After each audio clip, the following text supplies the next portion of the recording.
Happy Tuesday, everyone. As you can see, we're in our classroom, so it's a good place to be. We're going to be reading chapter 7 today. In the last chapter, they were just finishing up dinner, and Gregor and Boots were hearing all about the Underland and how the Underlanders came to be by someone who led them named Bartholomew of Sandwich. So we're going to keep going from there. Chapter 7.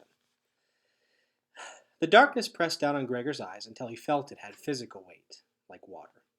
He'd never been completely without light before. At home, street lights, car headlights, and the occasional flashing fire truck shone in the tiny window of his bedroom. Here, once he'd blown out all the oil lamp, it was as if he'd lost his sense of sight entirely. He'd been tempted to relight the lamp. Meredith had told him that torches burned all night long in the corridor outside his room, and he could rekindle the flame there. But he wanted to save the oil. He'd be lost without it once he got out of Regalia. Boots made a snuffling sound and pressed her back deeper into his side. His arm tightened around her. Servants had prepared separate beds for them, but Boots had climbed right in with Gregor. It hadn't been hard to get the Underlanders to excuse them for bed. Everyone could see Boots could barely keep her eyes open, and he must have looked pretty ragged himself. He wasn't. Adrenaline was pumping through him so fast he was afraid that people could hear his heart beating through the heavy curtains that shut off their bedroom from the hall. The last thing he could do was sleep. They had been invited to bathe again before bed. It was something of a necessity for Boots, who, in addition to stew, had conditioned her curls with some kind of pudding. Gregor hadn't objected either. The water gave him a quiet place to think out his escape plan. It also gave him a chance to ask Dulcet about the water system in the palace without seeming suspicious. "How do you guys have hot and cold running water?" he asked. She told him the water was pumped from a series of hot and cold springs. "And then it just empties back into a spring?" he asked innocently. "Oh, no, that would not be fresh," said Dulcet. "The dirty water falls into the river beneath the palace and then flows to the waterway." It was just the information he needed. The river beneath the palace was their way out. Even better, it led to the waterway. He didn't know what that was exactly, but Vicus had mentioned it had 2 gateways to the overland. Boots stirred again in her sleep, and Gregor patted her side to quiet her. She had not seemed to miss home until bedtime, but she looked worried when he told her it was time to go to sleep. "Mama?" she asked. "Lizzie?" Was it only that morning that Lizzie had ridden off to camp on the bus? It seemed like 1,000 years ago. "Home? Mama," insisted Boots. Even though she was exhausted, she had a hard time getting her to sleep. Now he could tell by how restless she was that she was having vivid dreams. Probably full of giant cockroaches and bats, he thought. He had no way to tell how much time had passed. An hour? 2? But what little noise he'd been able to hear through the curtain had ceased. If he was going to do this thing, he needed to get started. Gregor gently disengaged himself from Boots and stood up. He fumbled in the dark and found the sling Dulcet had given him. Trying to position Boots inside it proved tricky. Finally, he just squeezed his eyes shut and let his other senses work. That was easier. He slid her in and hung and slung the pack on his back. Boots murmured, "Mama," and her head fell against his shoulder. "I'm working on it, baby," he whispered back, and searched the table for the lamp. That was all he was taking: Boots, the pack, and the lamp. He'd need his hands for other things. Gregor groped his way to the curtain and pushed the edge aside. There was enough torchlight from the far hall for him to make out the passage was empty. The Underlanders had not bothered to post guards at his door now that they knew him better. They were making an effort to make him feel like a guest, and, anyway, where would he go? Down the river, he thought grimly, wherever that leads. He crept along the hall, taking care to place each of his bare feet silently. Thankfully, Boots slept on. His plan would disintegrate if she woke up before he got out of the palace. Their bedroom was conveniently close to the bathroom, and Gregor followed his way to the watery sound. His plan was simple. The river ran under the palace. If he could make his way to the ground floor without losing the sound of the water, he would find the place it drained into the river. If the plan was simple, its execution was not.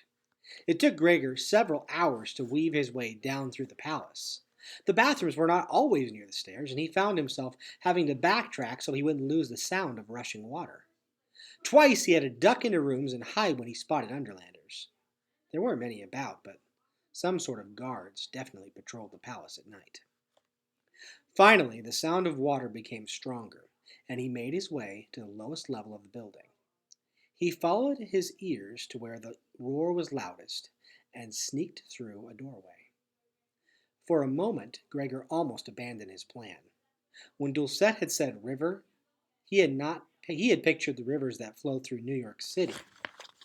But the Underland River looked like something out of an action-adventure movie.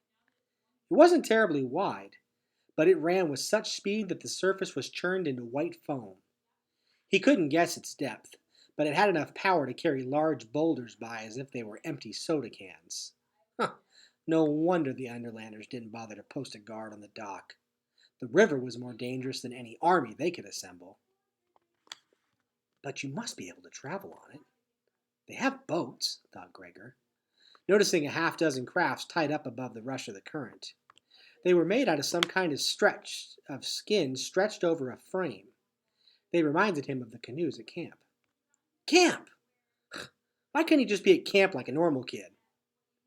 Trying not to think of the bobbing boulders, he lit his oil lamp from a torch by the dock. On reflection, he took the torch as well. Where he was going, light would be as important as air. He blew out the old oil lamp to save fuel. He carefully climbed into one of the boats and checked it out. The torch slid into a holder clearly designed for it. How do you get this thing down in the water? He wondered. 2 ropes held it aloft. They were attached to a metal wheel that was affixed to the dock. Well, here goes nothing, Gregor said, and he gave the wheel a yank. It gave a loud creak, and the boat fell straight into the river, knocking Gregor on his rear end. The current swept up the boat like it was a dried leaf. Gregor grasped the sides and hung on as they shot into the darkness. Hearing voices, he managed to look back at the dock for a moment. 2 Underlanders were screaming something after him. The river curved and they vanished from sight. Would they come after him? Of course they would come after him. But he had a head start. How far was it to the waterways? What was the waterway? And once he got there, where did he go next?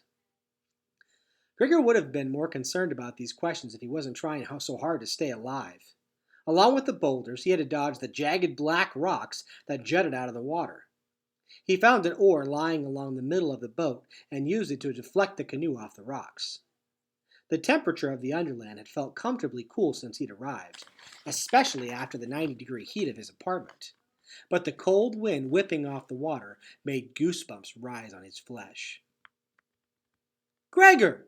He thought he heard someone call his name. Was it his imagination? Or, no, there it was again. The Underlanders must be closing in on him. The river swerved and suddenly he could see a little better. A long cavern lined with crystals shimmered around him, reflecting back its torchlight. Gregor made out a glittering beach flanking one side of the river up ahead. A tunnel led from the beach into the dark. On impulse, Gregor pushed off a rock and pointed the canoe toward the beach. He paddled desperately with the oar for the shore. Staying on the river was no use. The Underlanders were breathing down his neck. Maybe he had time to pull up on the beach and hide in the tunnel. After they'd passed by, he could wait a few hours and try the river again. The canoe slammed into the beach. Gregor caught himself just before his face hit the boat bottom, and Boots jerked partly awake and cried a little. But he soothed her back to sleep with his voice as he struggled to pull his craft across the sand with one hand while carrying the torch with the other. It's okay, Boots. Shh, go back to sleep. Hi, Bat, she murmured, and her head flopped back down on his shoulder. Gregor heard his name in the distance and sped up. He had just reached the mouth of the tunnel when he ran headfirst into something warm and furry. Startled, he staggered back a few paces, dropping the torch. The something stepped out into the dim light, and Gregor's knees turned to jelly, and he sunk slowly into the sand. The face of a monstrous rat broke into a smile. And that's the end of our chapter for today. Tomorrow we're reading chapter 8. A little bit of a cliffhanger there. I can't wait to see what happens next.